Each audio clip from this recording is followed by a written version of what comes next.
మరణం తర్వాత మన ఆత్మ ఎక్కడికి వెళుతుంది?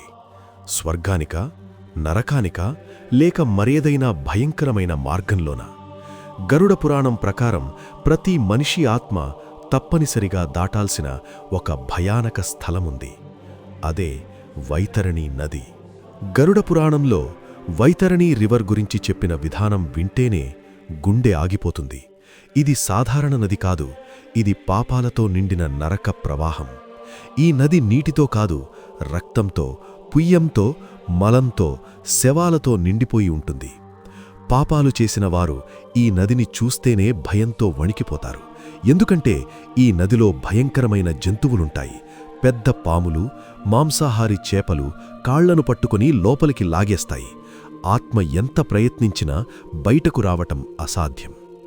గరుడ పురాణం ప్రకారం మనిషి మరణించిన తర్వాత అతని ఆత్మను యమదూతలు పట్టుకుని తీసుకెళ్తారు. ఆ ప్రయాణంలోనే ఈ వైతరణి నది వస్తుంది.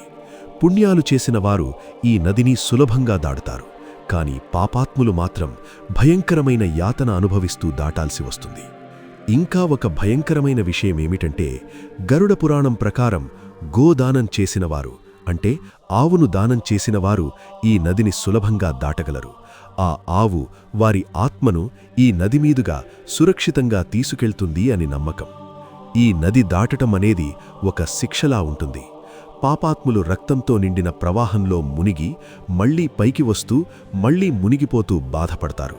ఇది కేవలం శారీరక బాధ కాదు, ఆత్మకు జరిగే అత్యంత భయంకరమైన యాతన. వైతరణీ నది మనకొక సందేశమిస్తుంది. మన జీవితంలో చేసే ప్రతి పని, మంచైనా చెడైనా, మనకు తిరిగి వస్తుంది.